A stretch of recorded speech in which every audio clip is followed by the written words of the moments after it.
Southern lads, welcome back to Cossy's Arsenal podcast. My name is Cossy. Good morning, good afternoon, good evening, wherever you are in all parts of the world. Welcome back to the channel. Welcome back to a brand new video. It's time to talk Moussa Diaby. Now, it looks like Arsenal finally moved on from Rafinha. Yes, we talked about Rafinha and how Arsenal were madly in love. But when you're in love with a player and he doesn't want to join you, it absolutely makes no sense for you to stay there waiting. Now, more and more reports claim he might go to Barcelona. That has always been his choice. So at the moment, we don't even care. Arsenal have already started spotting a couple of alternatives, including Eden Zogreva, Marco Asensio. But the most exciting one for me that I want to begin with while we do the analysis of all of them is going to be Moussa Diaby, a player attracting a lot of attention from London and Premier League clubs, especially Newcastle, and a 60 million move could be on the cards this summer. So join me on this journey as we dive into Moussa Diaby. Who exactly is Moussa Diaby? What Arsenal fans should be expecting from the player, and why I think Arsenal would have just got a piece of gold on the way, just signing a player who massively outperformed our player of the season. Hit the like button for me. Let's get this video to 800 likes. Subscribe to the podcast as well. We're moving very close to 53,000 subscribers, and if you want to support the podcast in any way, we are trying to do as big as we are trying to become as big as possible. You can use my mobile numbers there in Uganda, MTN and Airtel. You can use also my bank account number as well. Just a little support is massively appreciated. Internet and wherever we are trying to do that, we will be unveiling very, very soon. Now, Moussa Diaby is a player that has been linked to Arsenal before. I think this summer, this is around the third time that we are speaking about Moussa Diaby on the channel, and he's one player that I think Arsenal really need. And is a French player playing with Bayer Leverkusen in Germany, and last campaign was one of his best campaigns actually in Germany. The last three campaigns he's played with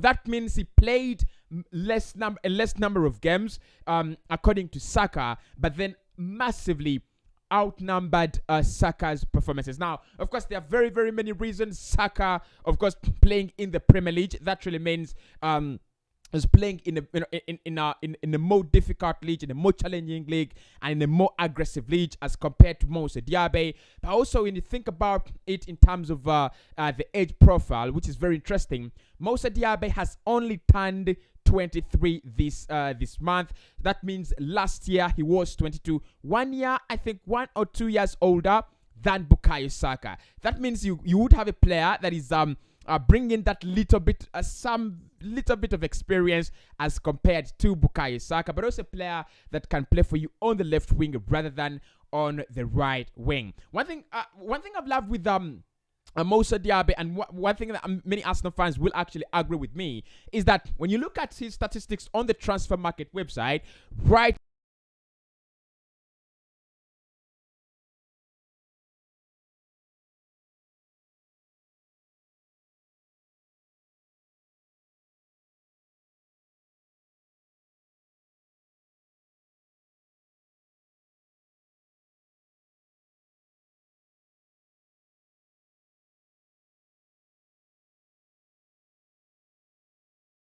who has the same, who has the same footing as Bukayo Saka. Both of them are left-footed, but the beauty around Moussa Diaby is that he's played more games as the left winger rather than as a right winger. Now, I understand Mikel Arteta loves to play inverted wingers. He loves to play left-footed players on the right and then right-footed players on the left, kind of bringing in that convergence point. But it doesn't really do us any disservice if Moussa Diaby comes in He can be very, very comfortable on the left foot, and then can also provide that kind of player, just like Saka on the left. So I think the competition between Bukayo Saka and another player would then be eliminated. I don't think Gabriel Martinelli is scared of competition. I don't think many Arsenal fans really feel. I think many Arsenal fans feel,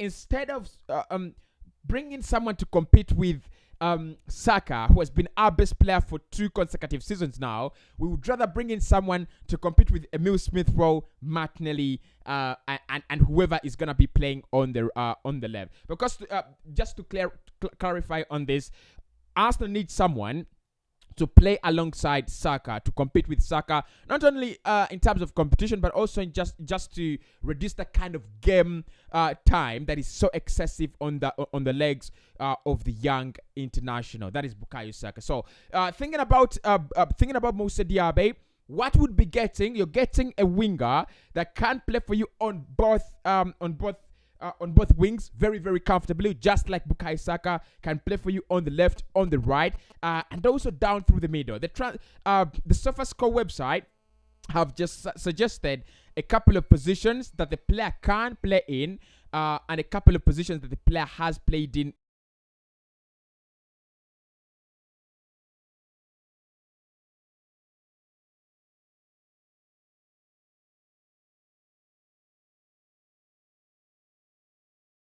If you can't play him as a left midfielder, and I don't think Mikel Arteta would be needing his services as a left midfielder. I think we definitely want him as a left winger, as a left or right winger. It will depend on how Mikel Arteta wants to use him. So look, I think with Moussa Diaby, very young as a player, coachable, and you're only getting a player who's good enough, but who's just going to get better. I think in the next 2 years, if Arsenal didn't sign him and we went back to Bayer Leverkusen or to Newcastle to get him, his services would cost us in excess of 70-80 million pounds, and that's why I think Arsenal should make a move this early. There's so many players of that quality on the market, but what is intriguing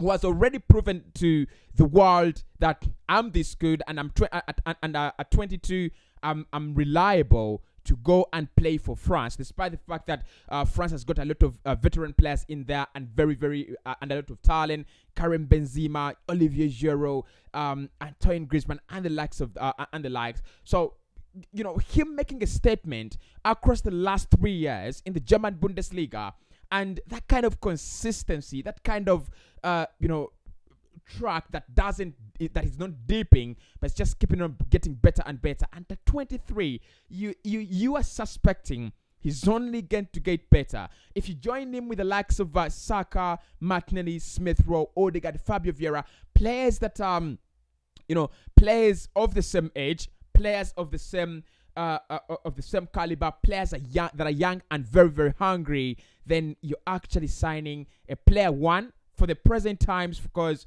the numbers are there, but also one for the future because you are sure in the next 7 years he's gonna be something very, very special. Now, when we look at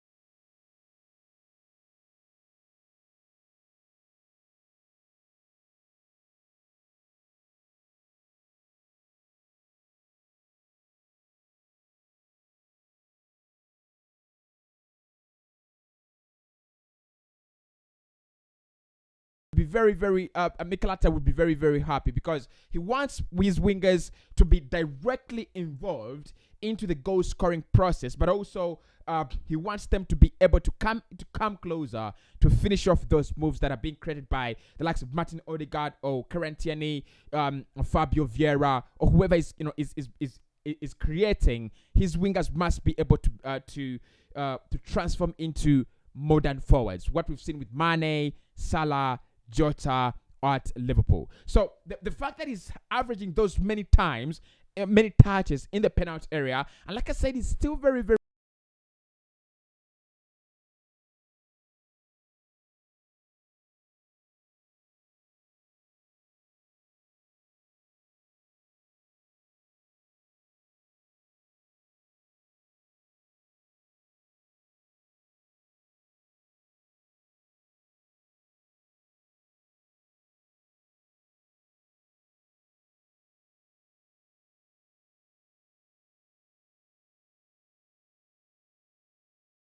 amount of time he spends engaging in the goal creating process and aiding others, trying to score, aiding others in and setting them up in those goal scoring areas. So I think the overall picture on Moussa Diaby is a young player that definitely is going to have a bright future. He's already started working on it. The question maybe would be, is he ready to join the Premier League? Because from Bayer Leverkusen to the Premier League, there is a massive jump there, and a couple of players have actually suffered. Timo Werner being one of them, Lucas Podolski, and Kai Havertz a little bit struggling, but I think Kai Havertz will settle in because I think he's a quality player. But is he ready?